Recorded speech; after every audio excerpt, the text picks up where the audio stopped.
السلام عليكم ورحمة الله وبركاته.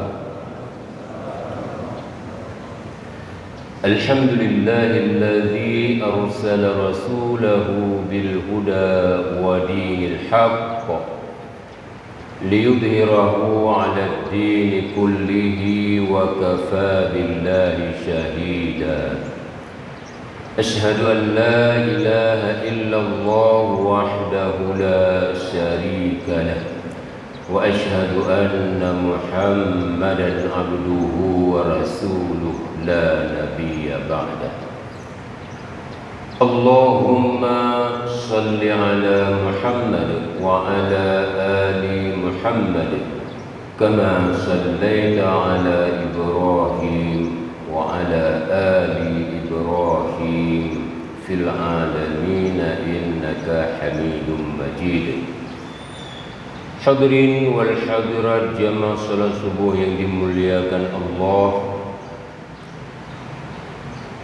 Ternyata bulan Ramadan ini bukan bulan santai, apalagi bulan tidur-tiduran, apalagi bulan bermalas-malasan. Tapi bulan Ramadan ini merupakan bulan perjuangan. Selaras dengan kisah beberapa perang yang terjadi di bulan Ramadan yang telah kita kisahkan. Karenanya Rasulullah sallallahu alaihi wasallam sebagai perpanjangan kalam daripada Allah Subhanahu wa taala bersabda dalam hadis sahihnya, "Idza jaa Ramadana futihat abwabul jannah wa ghulqat abwabun nar wa suffidatis syayatin." Ketika bulan Ramadan itu tiba, maka Allah buka pintu surga selebar-lebarnya dan Allah tutup pintu neraka serapat-rapatnya, dan Allah merantai syaitan-syaitan itu dengan sekuat-kuatnya. Manakala pintu surga Allah buka, pintu neraka Allah tutup, dan syaitan yang menjadi rival kita, yang menjadi penghancur iman dan takwa kita, Allah rantai. Maka jadilah bulan Ramadan ini sebagai bulan beribadah kepada umat Islam yang beriman di seluruh dunia. Namun kita tidak boleh mengartikan futihat abwabul jannah itu wa ghulqat abwabun nar itu ibarat orang buka pintu rumah dan tutup pintu rumah.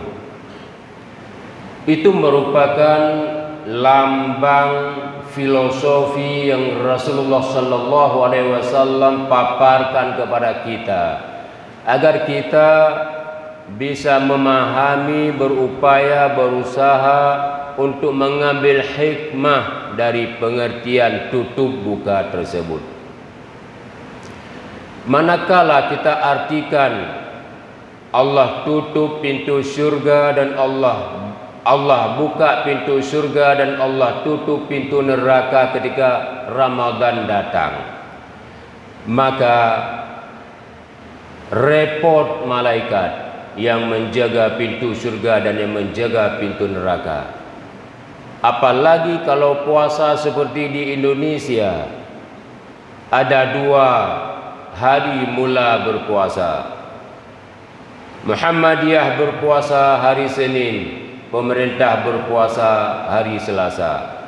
Jadi malaikat harus buka pintu surga 2 kali dan tutup pintu neraka 2 kali. Itu belum lagi kita tengok komunitas Habib Senagan Yang berpuasa bukan Senin atau Selasa, tapi hari Sabtu mereka sudah berpuasa. Jadi malaikat harus 3 kali buka pintu surga, 3 kali tutup pintu neraka. Manakala dipahami bahwa buka tutup itu secara etimologi, secara lugah. Tapi pengertian yang terkandung dalam ayat itu adalah Allah berikan peluang kepada kita untuk memperbanyak ibadah. Ketika ibadah kita kuat, lengkap, sempurna di 1 bulan Ramadan penuh, maka peluang masuk surga itu milik kita. Di hadis lain Nabi berucap, ketika umat Islam nanti di hari kemudian yang berpuasa di bulan Ramadan, maka ada 1 pintu di surga, Babul Rayyan. Ada pintu Rayyan yang umat Islam berpuasa penuh itu masuk melalui pintu Rayyan, dipanggil oleh Allah. Dan ketika pintu itu, ketika umat Islam yang berpuasa itu sudah masuk semuanya, pintu secara otomatis tertutup, tidak bisa masuk orang lain yang tidak berpuasa. Ini bukan khayalan, ini firman Allah, kalam Allah melalui rasulnya. Wa ma yantiqu 'anil hawa in huwa illa wahyu yuha. Apa saja yang dititahkan oleh Rasulullah sallallahu alaihi wasallam itu bukan hawa nafsu Nabi, tapi wahyu yang Allah wahyukan kepada beliau. Maka Nabi tidak pernah salah dalam kehidupan. Ketika keliru, Nabi langsung ditegur oleh Allah dengan wahyunya. Sebagai contoh, pasca perang Badar, Nabi memiliki banyak tawanan perang. Sementara Islam baru 2 tahun di Madinah, tidak ada penjara, hana rumah gelap. Kemana Nabi mau bawa tawanan perang tersebut? Tidak ada tempat.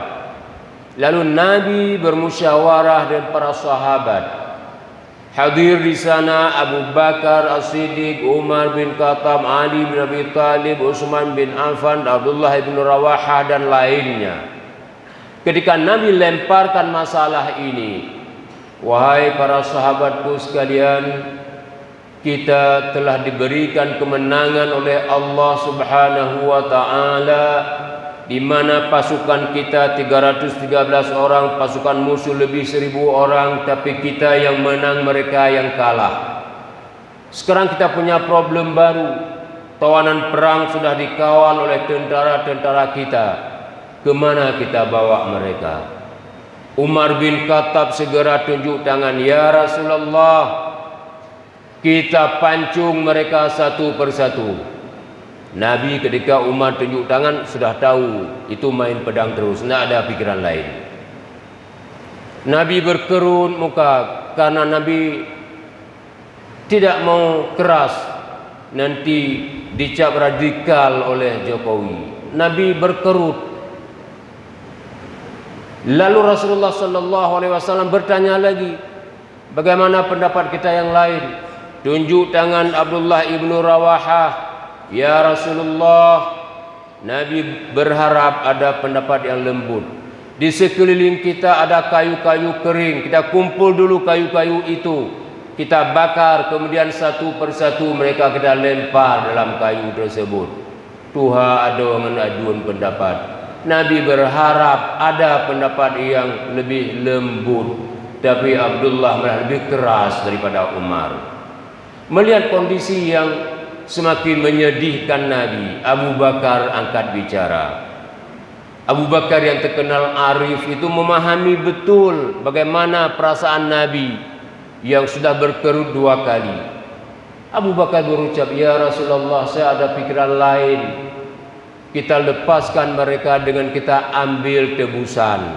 Nabi langsung ACC, saya setuju dengan Abu Bakar. Namun apa yang terjadi kemudian, wahai umat Islam sekalian? Begitu dilepaskan satu golongan, satu rombongan, langsung Allah menegur Rasulnya itu yang tertera dalam Al-Quranul Karim. Tidak berhak seorang Rasul itu memiliki tawanan-tawanan perang penjahat terhadap agama Allah, melainkan harus dihabisi. Baru Nabi menyesal dan Nabi minta ampun kepada Allah Subhanahu wa taala, dan Nabi menangis terisak-isak seraya bersabda, seandainya pada saat ini Allah turunkan azabnya, maka Umar bin Khattab dan Abdullah ibnu Rawahah lah yang selamat. Kita yang lain hancur bersama azab Allah.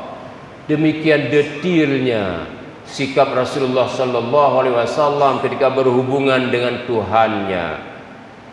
Padahal Allah sudah menjanjikan ampunan kepada beliau, tapi beliau tidak bisa tidur karena sekali buat kesalahan. Dan karena beliau Rasul tidak pernah salah melainkan dibimbing oleh wahyu. Makanya ketika kita kembali kepada hadis tadi, jangan diartikan bahwa itu ucapan Muhammad, bukan ayat. Salah. Itu ingkar sunnah namanya.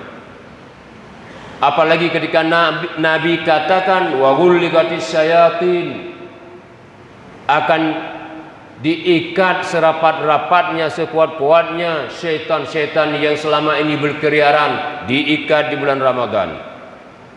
Ada orang yang bertanya, Toke Pulan dia puasa rajin sekali, tapi sehari penuh dia berjualan di pasar. Azan berkumandang di waktu zuhur, dia tidak pergi ke masjid. Azan berkumandang di waktu asar, dia tidak pergi ke masjid. Tapi belum azan di waktu maghrib, dia sudah duluan ke masjid, sebab ada takjir di masjid. Itu toke besar. Diyakinkan lagi oleh orang lain kalau dia memang dari zaman ke zaman puasanya rajin, tapi salatnya malas sekali. Jawab orang lain di sampingnya, itulah apakah syaitan itu dilepaskan oleh Allah khusus untuk dia, untuk merayu-rayu dia supaya tidak salat? Orang cerita kepada saya menjawab, jangan-jangan Toke Pulan tersebut sudah menjadi syaitan. Maka untuk apa dilepaskan syaitan lain lagi? Dia sendiri sudah menjadi syaitan. Dan ini terjadi di mana-mana. Di kalangan mahasiswa rajin sekali salat tarawih setiap malam, tapi dia pergi berdua. Mahasiswa lelaki bawa Honda, mahasiswi perempuan duduk di belakang, pegang lagi perut mahasiswa lelaki seperti suami istri.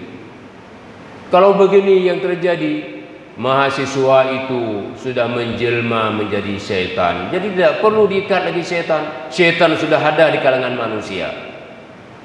Hadirin wal hadirat yang dimuliakan Allah, manakala Allah menyatakan wa may yattaqillaha wa rasulahu yudkhilhu jannatin tajri min tahtihal anhar wa dzalikal fawzul azim. Siapa saja yang bertakwa kepada Allah Subhanahu wa taala, bertakwa kepada Allah Subhanahu wa taala, Allah letakkan dia dalam surganya yang mengalir sungai indah di bawah surga tersebut. Buah-buahan menghiasi surga tersebut. Wa dzalikal fawzul azim. Demikian gambaran keagungan pahala yang Allah berikan kepada orang-orang yang bertakwa tersebut. Ketika kita pahami ayat ini, kita kaitkan dengan ayat perintah melaksanakan puasa Ramadan. Ya ayyuhalladzina amanu kutiba alaikumus syiyamu kama kutiba alal ladzina min qablikum la'allakum tattaqun. Ada kalimat la'allakum tattaqun, mudah-mudahan kamu menjadi orang bertakwa. Tapi Allah tidak berikan kata pasti. Wa antum muttaqin umpamanya. Tapi Allah katakan la'allakum tattaqun, mudah-mudahan kamu menjadi orang yang bertakwa.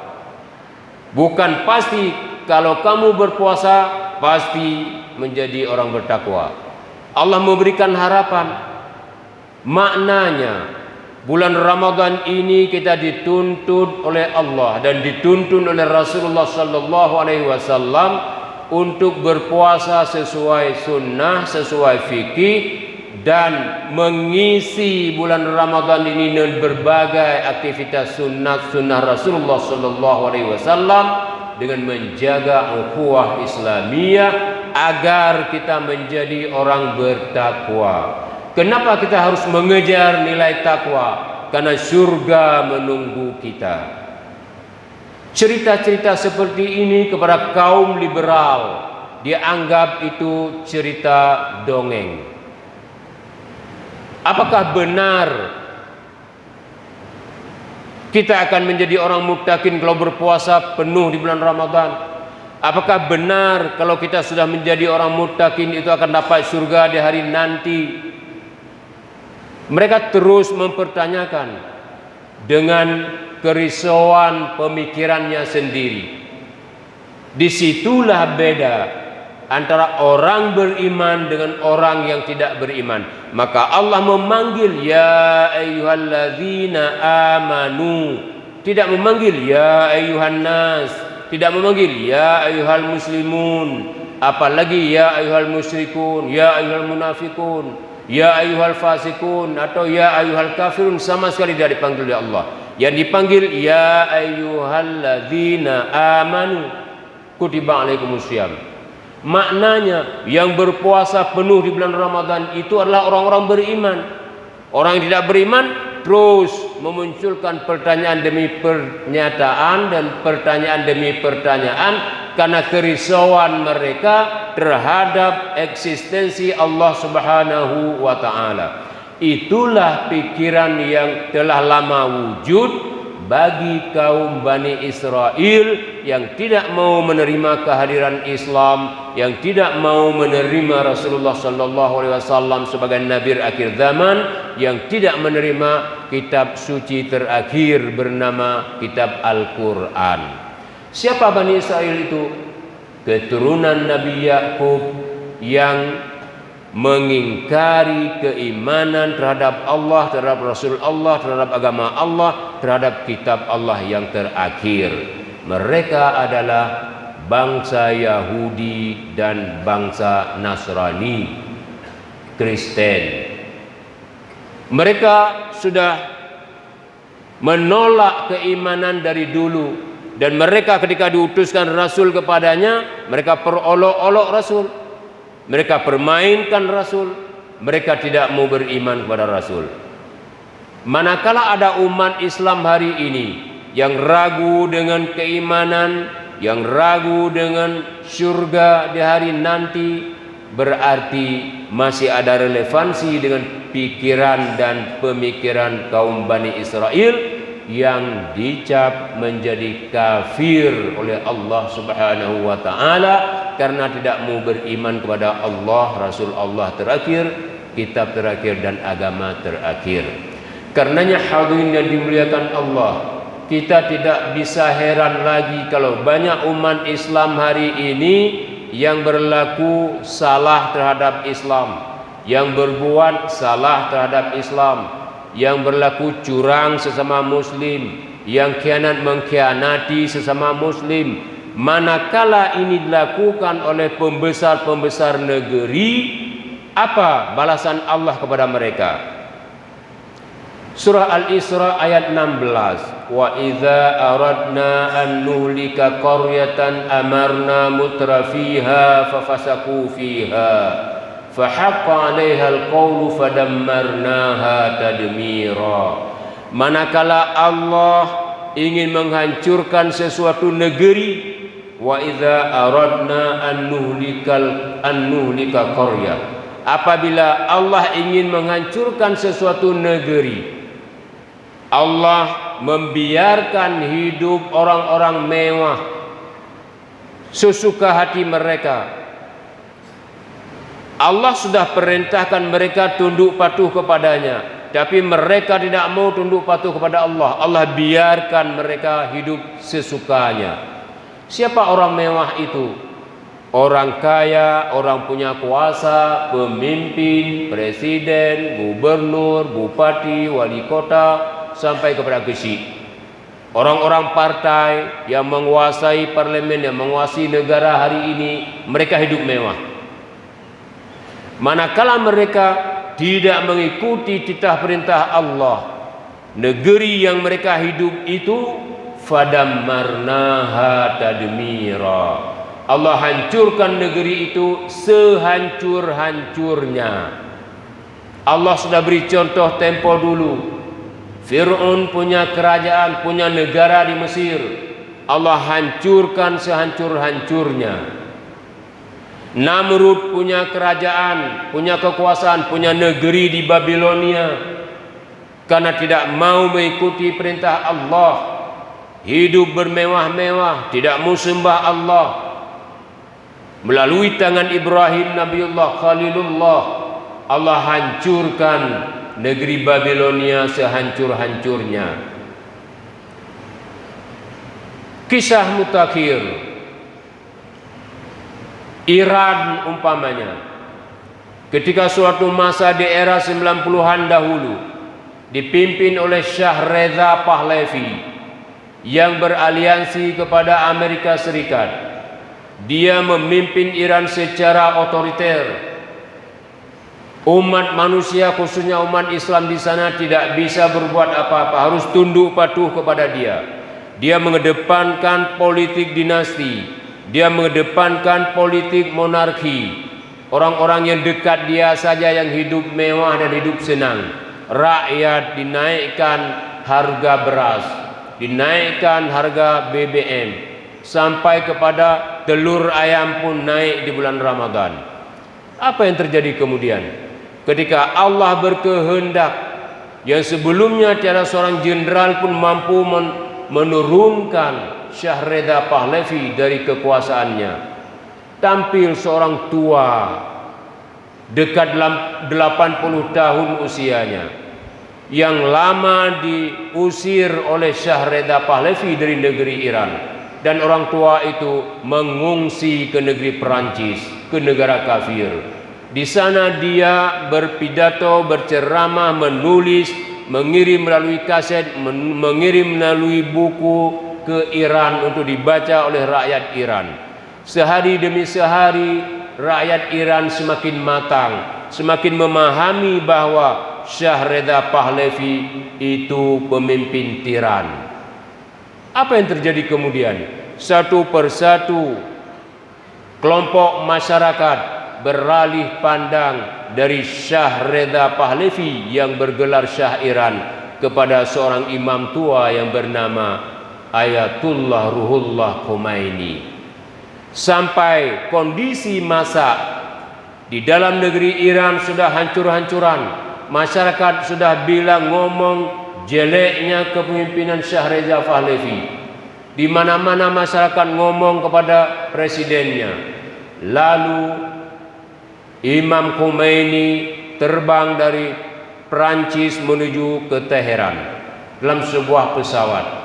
Dalam pesawat tersebut ada wartawan senior Indonesia bernama Nasir Tamara.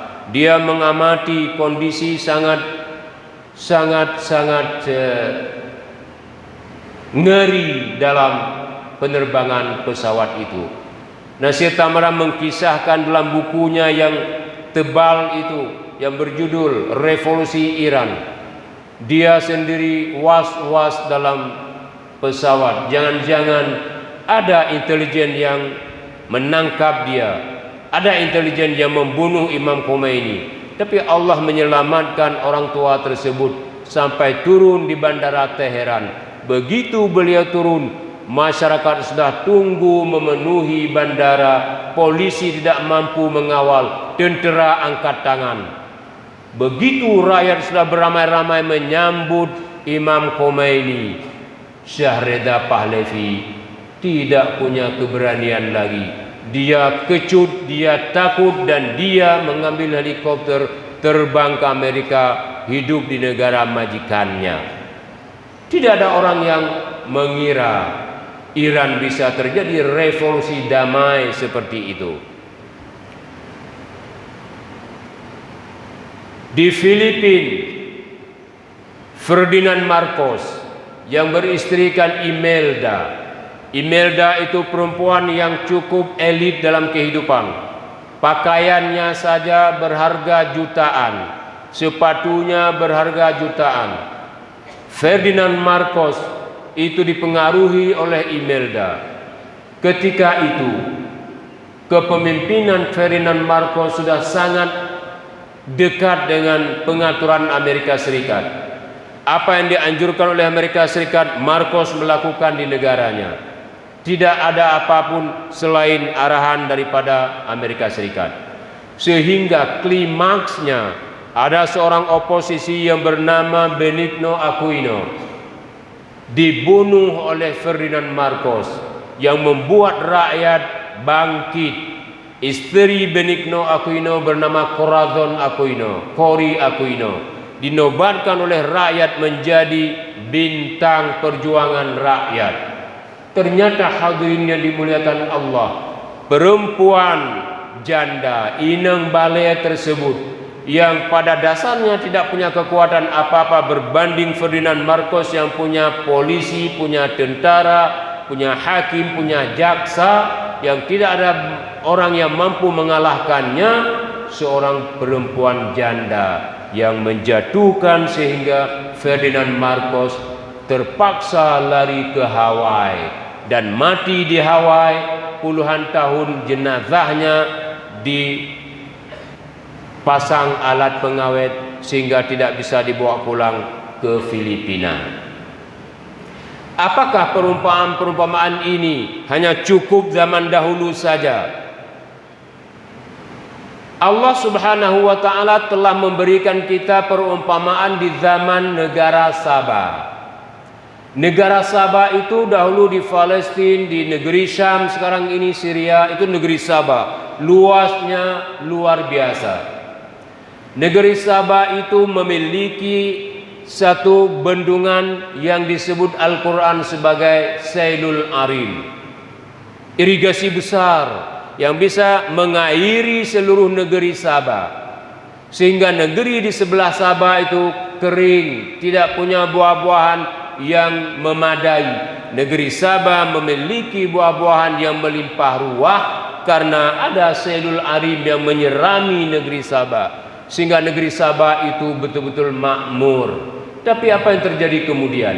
Manakala penghuni negeri Sabah itu ingkar kepada Allah, para dai, para khatib, para juru dakwah mengajak mereka untuk bertakwa kepada Allah, untuk menyembah Allah. Mereka malah berucap, kehidupan saya ini semua yang saya peroleh itu adalah usaha saya sendiri, tidak ada urusan dengan pihak lain.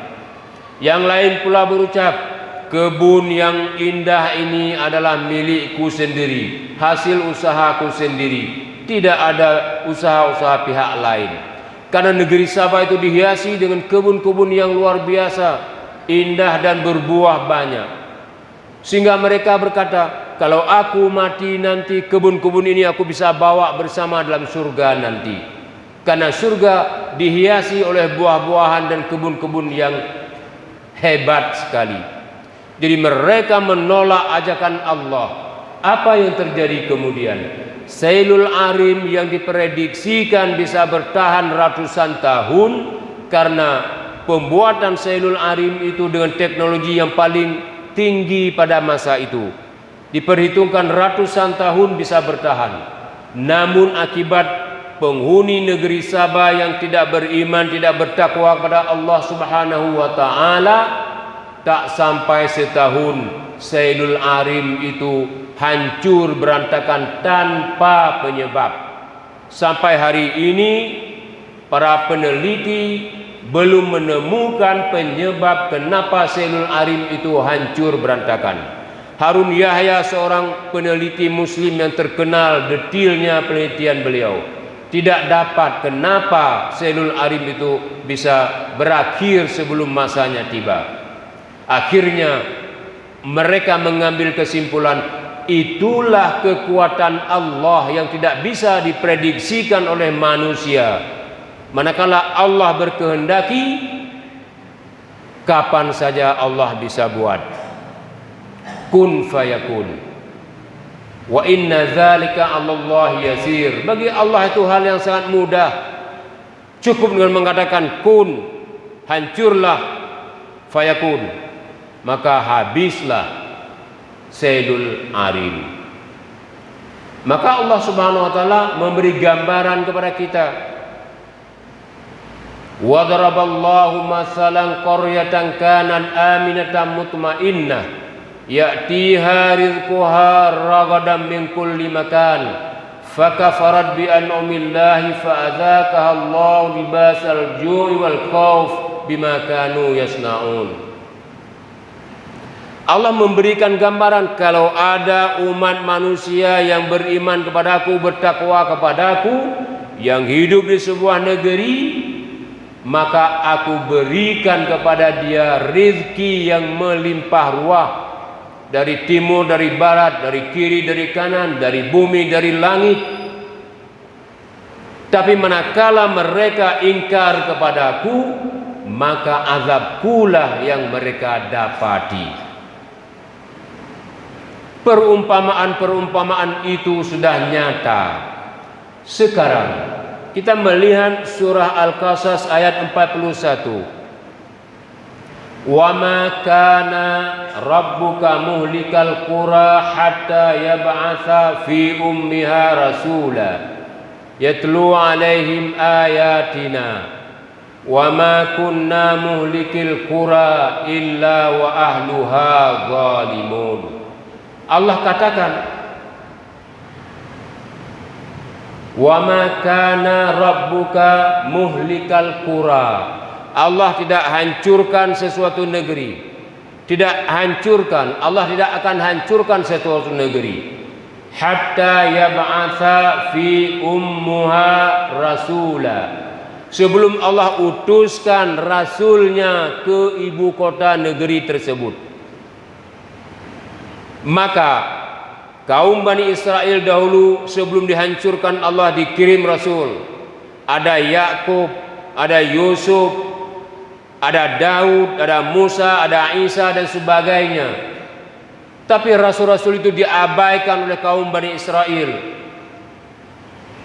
Padahal Allah sudah nyatakan, tidak akan aku hancurkan suatu negeri sebelum aku utuskan rasul yatlu alaiha, yang membacakan kepada mereka ayati, ayat-ayatku. Apa ayat-ayatku? Kitab mulai Taurat, Zabur, Injil sampai kepada Al-Quran. Dahulu Taurat, Zabur, Injil, hari ini Al-Quran. Allah tidak akan hancurkan kita di negeri yang serba Pancasila ini sebelum Allah mengirimkan seorang rasul. Allah sudah kirimkan rasul yang bernama Muhammad ibn Abdullah, Rasulullah sallallahu alaihi wasallam. Allah telah kirimkan ayat-ayatnya dalam Al-Quranul Karim. Manakala penghuni negeri ini, manakala pemimpin negeri ini tidak berpegang kepada ayat-ayat Allah, tidak berpegang kepada titah perintah Rasul Allah, wa ma kunna muhlikil qura illa wa ahluha zalimun. Allah tidak hancurkan negeri itu illa wa ahluha zalimun, kecuali warga negara negeri itu, kecuali rakyat negeri itu semuanya sudah berlaku zalim. Apa itu berlaku zalim? Pemimpin negara buat pesta demokrasi, buat pemilu, pileg, buat pemilu, pilpres, tapi penguasa negeri itu buat pemilu, buat pileg, buat pilpres itu sebagai lambang saja. Dia sudah mengatur polisi, dia sudah mengatur tentara, dia sudah mengatur KPU, dia sudah mengatur Bawaslu, dia sudah mengatur KIP di Aceh, dia sudah mengatur bupati, wali kota, gubernur seluruh negeri, dia sudah mengatur MK, orang-orang yang menjadi budak-budak dia semuanya. Ketika pemilu terjadi, semua budak-budak dia itu tunduk patuh kepada komando pemimpin zalim tersebut. Maka yang dimenangkan adalah siapa yang dicurangi oleh KPU. Yang dimenangkan adalah siapa yang dibebaskan pengawasan oleh Bawaslu. Yang dimenangkan adalah siapa yang membeli suara di Kabupaten Pidia. Yang dimenangkan adalah siapa yang banyak duit yang bagi-bagi kepada rakyat dan beli suara melalui KIP di Kabupaten Pidia, sehingga orang Pidia tidak terpilih jadi anggota DPR, orang luar Pidia yang membeli suara yang terpilih DPR. Itu contoh zalim yang dilakukan oleh penguasa negara, diikuti secara serentak oleh rakyat negerinya. Kalau ini yang terjadi, janji Allah, wa ma kunna muhlikil qura illa wa ahluha zalimun. Allah tidak hancurkan negeri itu kecuali penguasa negeri itu, kecuali rakyat negeri itu sudah berlaku zalim secara berjamaah terhadap sesama warga negeri, sehingga yang fakir miskin semakin miskin, yang kaya raya semakin kaya, yang berkuasa semakin semena-mena. BBM dinaikkan tanpa pengetahuan wakil-wakil rakyat. Undang-undang diciptakan yang mendukung politik dinasti yang menjurus kepada sistem politik monarki. Itu sebuah kezaliman besar yang telah Allah berikan gambaran sebelum kita hidup dalam Al-Quran. Perumpamaan demi perumpamaan itu untuk menjadi contoh teladan dalam kehidupan, sebagai cermin tempat kita bercerminan.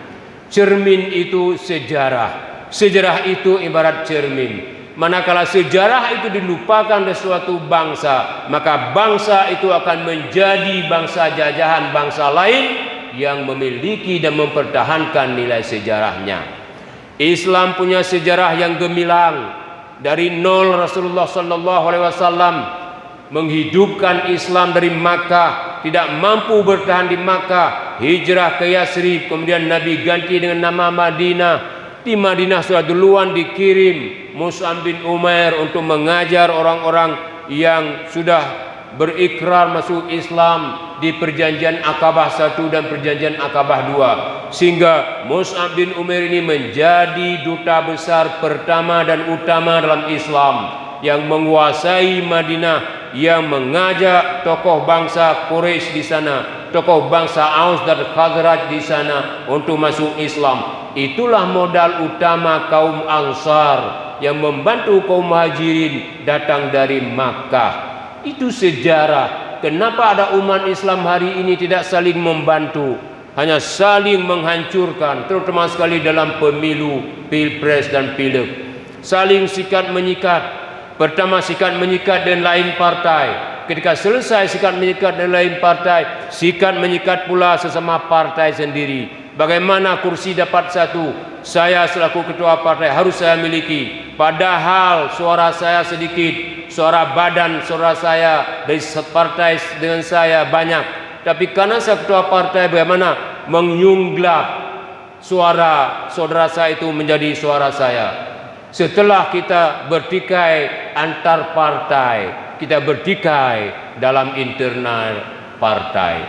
Siapa yang menganjurkan begini? Umat Islam Muhajirin di Makkah yang hijrah ke Madinah tidak bawa apa-apa karena dijegat oleh kafir Quraisy. Umat Islam Ansar di Madinah kaya raya, harta benda diberikan kepada umat Islam Muhajirin, unta, kebun, kurma, segala macam diberikan. Malah Sa'ad ibnu Waqi', istrinya ada dua, diceraikan, satu dinikahi dengan Abdurrahman bin Auf. Karena Abdurrahman bin Auf hari-hari duduk termenung, ingat istri di Makkah, tidak bisa merantau ke Madinah. Istri diberikan kepada saudaranya seiman seagama, bukan mobil. Kita beri mobil kepada saudara kita, mobil duit negara. Sa'ad ibnu Waqi, istri diceraikan yang tercantik di antara dua, dinikahkan kepada Abdurrahman bin Auf dari Muhajirin. Adakah umat Islam hari ini yang mengagung-agungkan ukhuwah Islamiyah, yang menceraikan seorang istri, menikahkan dengan kawannya lain yang tidak punya istri? Istri baru satu, kita ceraikan, mana tinggal duduk sendiri. Jadi sejarah sudah menyatakan kita, Islam agama komprehensif, Islam agama adil, Islam agama penuh dengan ukhuwah Islamiyah. Umat Islam itu sendiri yang menghancurkan karena tuntutan hawa nafsu. Ingin menjadi anggota DPR, halalkan cara. Ingin menjadi bupati, wali kota, gubernur, beli suara. Ingin bertahan 3 periode, konstitusi melarang. Cari alasan, tidak bisa dia anaknya dijuarai meskipun belum sampai usia. Ini adalah perilaku orang-orang zalim yang oleh rakyat zalim membiarkan begitu saja kezaliman itu berlalu. Manakala rakyat membiarkan itu, maka rakyat pun ikut zalim. Yang betul bagaimana? Bela Islam, bela keadilan. Tuntut penguasa zalim harus turun dari takhta, amputasi sampai ke anak cucunya karena sudah terbukti zalim. Ikuti kejadian Iran, ikuti kejadian Filipina. Malah ada satu lagi di negeri Eropa Timur sana, Rumania nama negaranya, Nicolae Ceausescu nama presidennya. Di era 80-an dahulu, Nicolae Ceausescu ini pemimpin otoriter yang beraliran komunis. Memang yang beraliran komunis itu banyak otoriter, karena doktrin ideologi komunis itu kalau tidak mau ikut komunis, bunuh dia. Rumania dipimpin dalam waktu yang lama, berperiode-periode dia jadi presiden. Apa yang terjadi kemudian? Dia memimpin dengan tangan besi, oposisi dibunuh, ekonomi, peluang ekonomi diberikan kepada kerabat-kerabatnya, kepada ahli warisnya, sehingga yang kaya raya kerabatnya, yang kaya raya keluarganya. Sehingga suatu hari rakyat buat demo, dipatahkan oleh polisi mereka. Hari lain rakyat demo lagi. Hampir ratusan kali rakyat berdemo, sehingga rakyat tidak sabar. Sudah ada saudara-saudaranya yang berdemo hari-hari, kita tidak bantu. Rakyat bangkit secara bersama-sama, bantu demo akbar, demonstrasi besar. Nicolae Ceausescu itu masih yakin pede. Dia datang ke tempat demo itu, semisal Belang Padang kalau di Aceh. Dia berpidato kepada rakyatnya. Dia berjanji pulan, berjanji pulin, menabur sejuta janji. Tapi rakyat tidak mau mendengar lagi. Semakin merapat dengan panggung dia berpidato. Akhirnya intelijen pengawalnya membisik kepada dia. Polisi tidak mampu lagi mengawal demonstrasi rakyat. Intelijen sudah kewalahan untuk menginput informasi yang real, membisik kepada Ceausescu bahwa kondisi tidak terkendali, kita harus berangkat. Masuk ke dalam gedung, naik helikopter, terbang ke kampungnya. Dari ibu kota Rumania dia terbang ke kampung halamannya. Kalau kita umpamakan di Indonesia, dari Jakarta dia naik helikopter terbang ke Solo sana. Dia cari aman. Ternyata sampai di Solo, rakyat sudah menunggu dia. Langsung ditangkap, dibawa, dikasih polisi. Polisi yang dulu membela dia hari itu mengeksekusi dia. Tentara yang dulu diperintahkan dia hari itu, tentara yang mengeksekusi dia. Dibawa ke pengadilan, dalam sepekan diputuskan pengadilan, Ceausescu dan istrinya Ilena dihukum mati di hadapan khalayak ramai. Yang menembak dia adalah pasukan terjun payung yang sebelumnya menjadi pengawal dia. Bayangkan kekuasaan Allah ketika turun kepada rakyatnya. Jadi kezaliman itu tidak bisa dibiarkan. Kalau ada orang yang berdemo melawan kezaliman, kita dukung. Tidak bisa pergi ke Jakarta jauh-jauh. Ada mimbar seperti ini, sampaikan kepada rakyat. Jangan gara-gara 100.000 rupiah pilih calon pemimpin yang zalim, pilih calon legislatif yang zalim. Yang baik-baik tidak mau kasih 100.000 rupiah, bukan tidak punya duit, ada duit, tidak mau kasih karena itu perbuatan zalim. Ar-rashi wal murtashi finnar, yang memberi suap dan yang menerima suap itu dalam neraka. Bayangkan kalau sekali pemilu senegeri berbuat suap dan menerima suap. Kezaliman apalagi yang belum ada di negeri ini. Dan bagaimana upaya seorang dai untuk meyakinkan umat Islam bahwa itu kesalahan besar, bahwa itu dosa besar, bahwa itu berisiko di dunia dan berisiko di akhirat kelak. Ketika rakyat yang pergi ke masjid saja tidak bisa lihat uang warna merah, maka habislah keadilan, zalimlah penghuni negeri. Maka Allah turunkan bala dan Allah hancurkan negeri itu. Fadammarnaha tadmira. Kira-kira kisah ini akankah terjadi di negeri kita hidup hari ini? Jawab sendiri-sendiri. Semoga Allah merahmati kita. Semoga Allah menyelamatkan kita. Meskipun ayat Allah menyatakan ketika bala Allah turun, bukan orang-orang yang jahat saja yang dimakan bala, tapi yang baik-baik juga akan kena efeknya. Karenanya berkewajiban bagi kita yang baik-baik untuk berdakwah kepada orang yang bangsat, orang yang zalim, orang yang celaka. Jangan pikir dakwah itu tugas dai yang bergelar profesor doktor, keliru. Jangan pikir dakwah itu tugas tengku yang punya pesantren, salah. Jangan pikir dakwah itu hanya milik wali-wali Allah, sangat amat salah.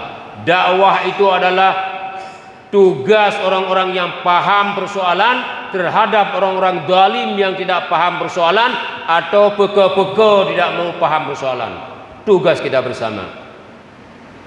Kalau kita biarkan bala Allah turun kepada mereka, kita hidup bersama mereka, Allah tidak akan angkat kita di kalangan mereka naik ke langit, bala kena mereka kita selamat, habis bala kita diturunkan lagi ke bumi.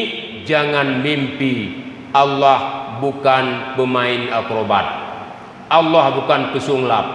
Allah adalah zat yang maha suci, yang ketika menguji hambanya, yang di samping orang-orang yang membangkang Allah sendiri, dia tidak pernah berdakwah kepada saudaranya yang zalim, juga akan kena efeknya.